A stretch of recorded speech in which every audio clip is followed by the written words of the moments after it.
Emily sighed as she looked out the foggy window of her new home. The lonely house sat atop a hill overlooking the small, isolated town she had just moved to. She had hoped the change of scenery would help fill the void in her life, but she still felt empty inside. All Emily had ever wanted was a companion, someone to greet her when she came home, curl up next to her at night. A dog, perhaps. As a child, she begged her parents for one, but they had always refused. Too messy, too noisy, they would say. But now, as an adult with a home of her own, she could finally make that childhood dream a reality. On her first night in the creaky old house, a storm raged outside. Rain pounded the roof as lightning flashed across the sky. Emily tossed and turned, struggling to fall asleep. Then she heard a faint scratching at the front door. She hesitantly made her way downstairs, heart pounding. When she opened the door, a large black dog stood on the porch, soaked to the bone. The dog looked up at Emily with big, sad eyes. She gently pulled him inside, dried him off with towels, and offered him some food. The peculiar thing was no matter how much she dried his inky fur, he remained damp. Emily decided to name him Shadow, after his dark, glossy coat. Despite Shadow's mysteriously wet fur, he and Emily quickly bonded. During the day, they would explore the woods behind the house. At night, Shadow kept Emily company, warming her bed with his furry presence. For the first time in a long while, Emily felt content. A few weeks later, Emily noticed something odd.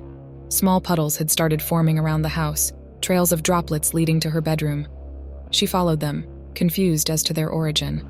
Shadow seemed to track water all through the house, but surely not this much. Stranger still, when Emily touched the puddles, they were ice cold, triggering a chill down her spine. Shadow began acting peculiar. He became oddly protective and on edge whenever Emily approached the mysterious puddles, which continued multiplying. At night, he stared intensely at the darkest corners of her room, as if seeing something she could not. Uneasy, Emily asked her neighbor, an elderly woman, if she had any idea about the puddle's source. The woman's face paled.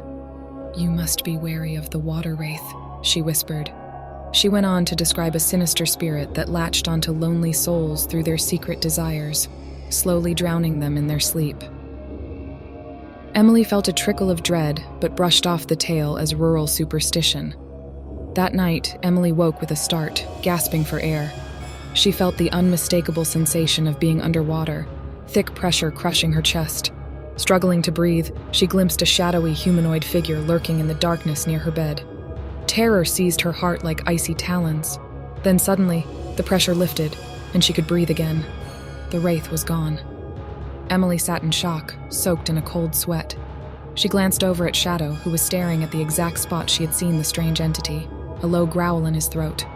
But daylight brought doubt. Had it merely been an unusually vivid nightmare? Emily carried on, trying to ignore the growing unease nagging at the back of her mind. Over the next few nights, the puddles of water continued to multiply, along with bone-chilling cold spots throughout the house. Emily also started noticing wet footprints in places Shadow could not reach. She barely slept, feeling watched by some unseen presence. One evening, Emily saw it, the shadowy figure lurking in the largest puddle that had formed right beside her bed. Only this time, in the darkness, she could make out its features, an eerie, watery reflection of herself. She had heard about this kind of thing from people in the town. They called it a wraith, like all legends and urban myths. It was too fantastical to believe until now.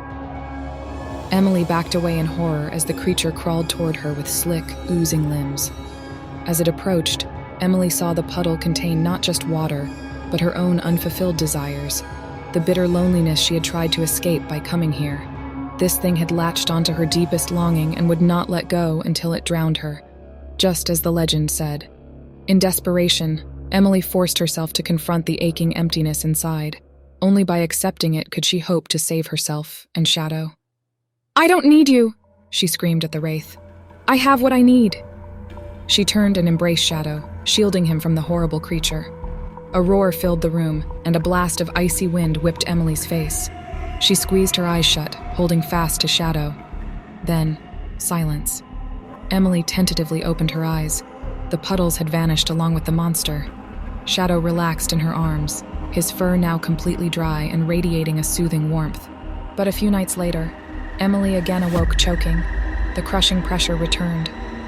This time the wraith towered over her, more solid than ever. As Emily thrashed helplessly in her bed, she knew the truth. It had not been attached to Shadow, but to her all along. Her own loneliness had manifested the wraith, and it would not rest until it claimed her. Shadow barked and snarled, trying to protect Emily as he had from the start. But it was too late. The wraith dragged Emily deeper into the dark abyss that had formed around her, the cold water filling her lungs. Then, silence again. The next morning, a neighbor found Emily's front door ajar. Small puddles led from the porch down the hall to the bedroom, now empty. Emily was gone, a victim of her own emptiness. Shadow sat waiting loyally on the front stoop, eyes scanning the horizon. Perhaps there was still another soul out there for him to try and save.